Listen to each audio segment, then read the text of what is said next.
Switching gears a bit, Joe Biden, the other day in one of the stimulus bills, one of the stimulus packages that they're currently working on, he talked about the infrastructure bill in some negotiations with bipartisan lawmakers as the GOP signals that they would actually be willing to negotiate. They are willing to support a smaller bill. So currently, Joe Biden had proposed a $2 trillion infrastructure bill that focuses on roads, bridges, airports, broadband, housing, and utilities, investing in job training, care for the elderly and disabled So they had a lot of money going to a lot of different aspects, not only roads, bridges, and broadband, all of that, but also to the electric power grid, also to a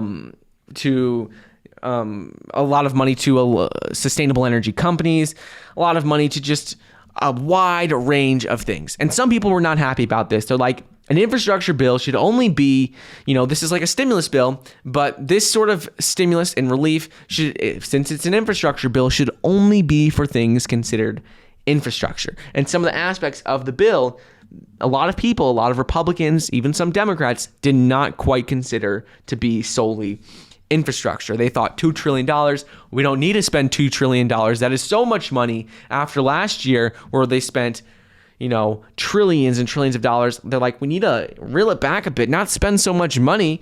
And now what they're saying is actually that Republicans said they are willing to negotiate and come to the table. A lot of them are saying that between $600 and $800 billion seems like the sweet spot for where they'll probably agree on, and that's going to include just solely infrastructure ideas and proposals in this bill.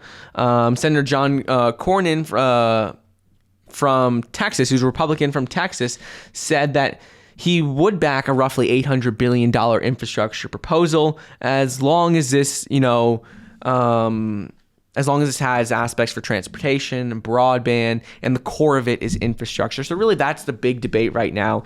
What qualifies as infrastructure?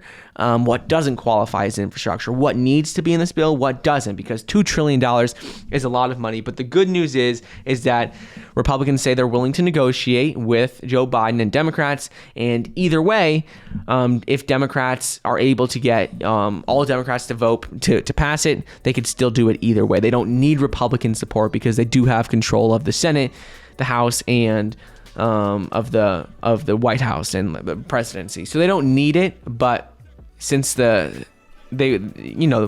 better if they have some sort of bipartisan agreement.